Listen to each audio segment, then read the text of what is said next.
What's going on, guys? It's your boy Andy Matrix, and I got another interesting story for you guys. It seems like everybody, a lot of companies, whether if it's a magazine company, every news outlet, from CNN to Fox to everybody, they gotta have a hit piece on manga.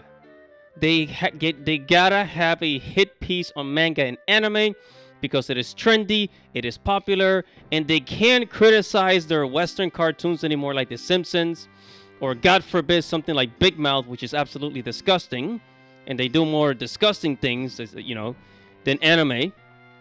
Don't believe me? Go check it out. But anyways, so the all-popular magazine Vogue magazine, all right, they've been out for I think 100 years, since the late 1800s. I'm not joking, by the way. I'm not joking. Vogue has been out since the 1800s, late 1800s. I think it started in 1890. I don't know.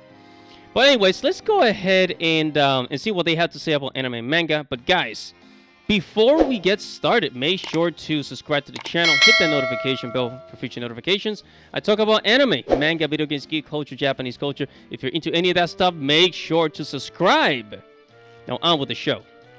All right, so one of the first things that they did, of course, I'm not going to read the whole article, but the parts where they do kind of like, hit on anime and manga, one of the first things that they did was they talk about Tatawa on Monday, and here's the poster, right? If you guys remember this poster, I actually talked about this sometime last year in 2022. Well, like the UN, the director of the UN, Women's Office, was basically, talking crap about Tatawa on Monday because of the way that the girl was dressed, right? Which is basically a schoolgirl wearing a skirt, and she has a shirt, and she's covered up. She is covered up, so I do not understand what is the craziness behind this, right? So that's one of the first things that they talk about. Basically, the high school girl with big breasts, and it says it's intended to cheer up and allay the anxiety of employees on their way to work. Yeah, so that was the purpose of the ad.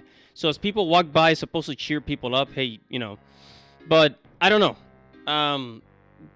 And especially, it's in Japan, by the way, because it's not like this image was in Europe or in America somewhere. In Japan, the schoolgirl image is actually a thing, right?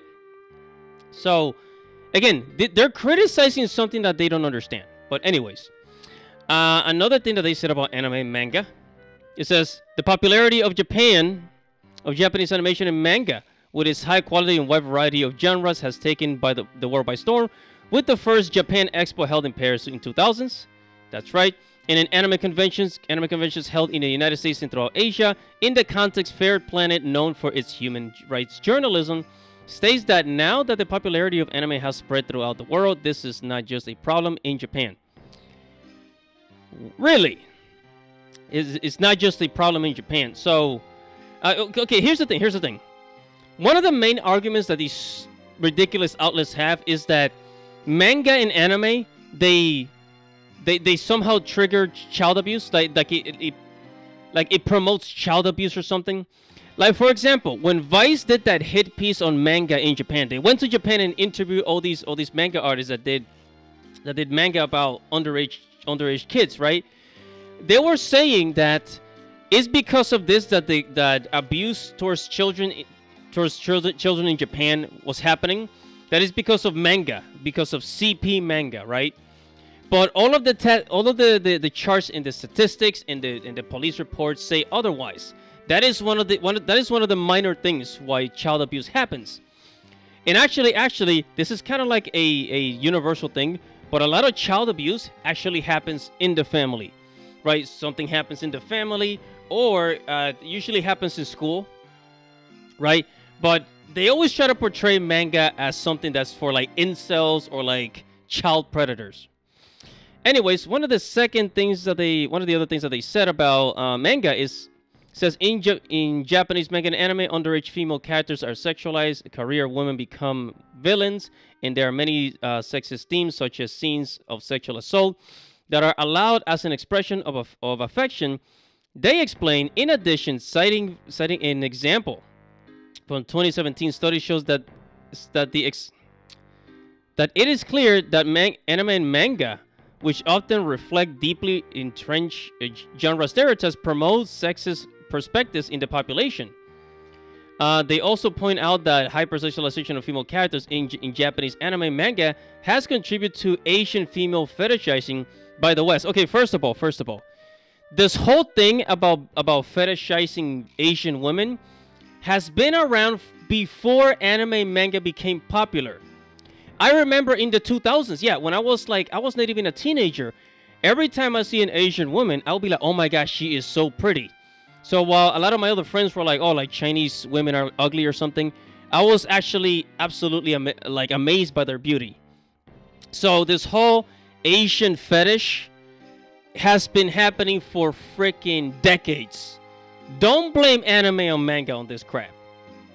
Because I like Asian women before I knew what that I didn't even know. Okay, when I was in high school, when I went to high school, I had no idea that anime came from Japan. Right? I had no idea that it came from Japan. It wasn't until I think the sophomore year of high school when one of my friends started talking about it that I actually learned. But other than that, this whole Asian female fetish, I mean, yeah, you could say that because there's so many cute anime girls, it actually, motivates men to kind of like go after Asian women. But guess what? This has been happening since the 1970s, since the 60s. It's like ever since the Japanese started migrating over to America after World War II. This has been a thing. I think it's from the 60s, 70s, 80s, 90s. Do not blame anime or manga on this crap. Okay? And there's a lot of stereotypes about, why men want Asian females. There we have it, guys. Vogue criticizing anime and manga because they have nothing better to do. And again, so I'm assuming that there's gonna be other companies, like anybody who hasn't attacked anime and manga yet, they're gonna make a hit piece.